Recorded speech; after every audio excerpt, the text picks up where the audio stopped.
So there's a couple of big names that will be missing out, some through injury and some purely for the fact that their countries did not qualify for the 2022 FIFA World Cup.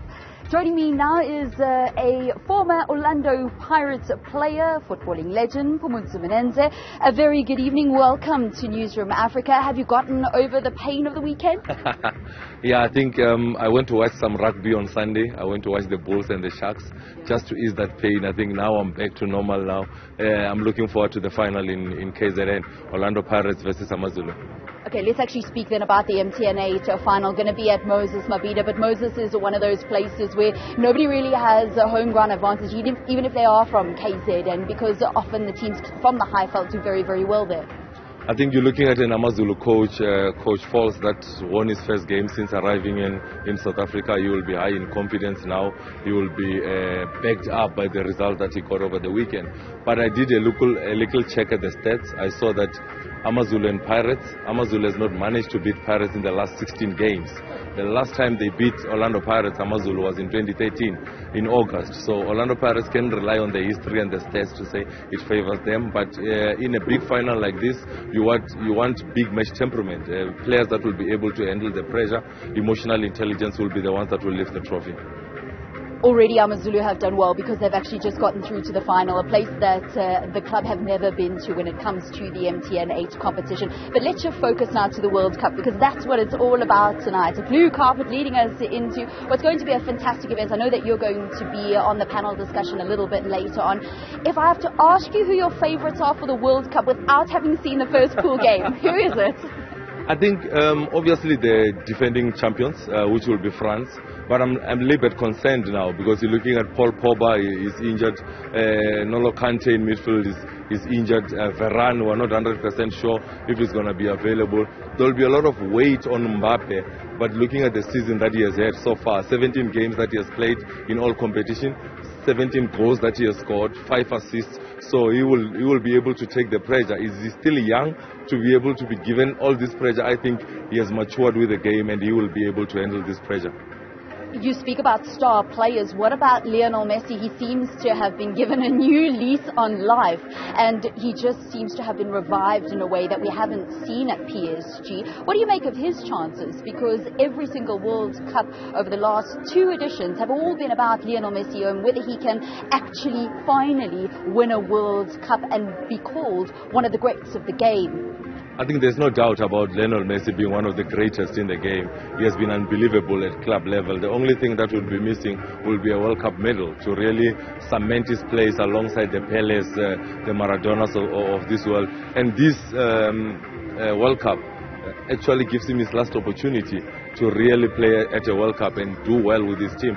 It's not him alone. He's got the likes of Di Maria that are there to be able to assist him.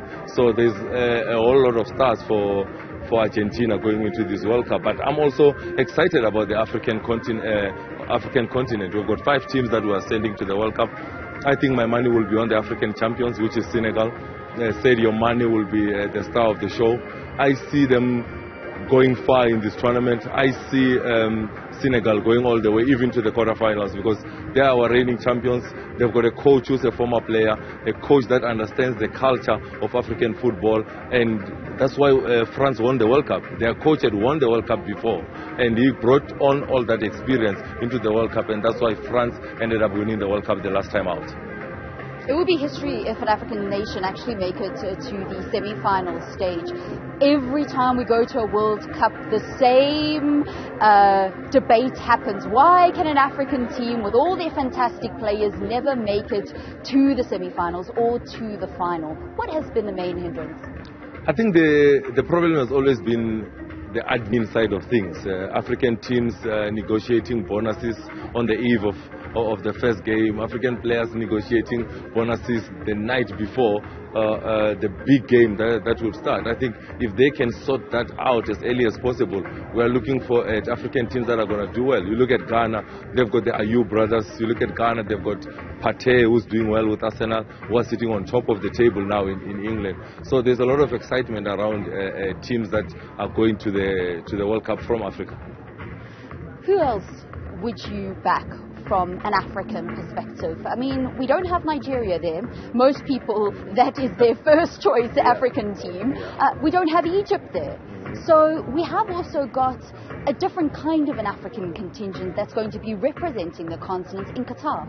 Yeah, different contingent. You're looking at Morocco. They are one of those exciting teams. Hakimi also will become a very important member of that Moroccan team.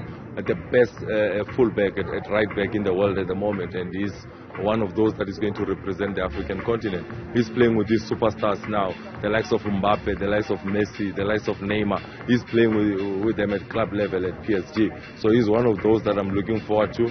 You can never write out a Brazilian team. Neymar has won the Olympics. Now there is this big thing that is the World Cup that he still needs to go out there and shine at the world stage. So Brazil, you can never rule them out. We watch the EPL weekend in, weekend out. Obviously looking at Harry Kane to lead England. The last time out he led them all the way to the semi-finals. Unlucky not to finish fourth. They also lost the bronze medal game. But one thing about him, he won the top goal scorer in that previous tournament.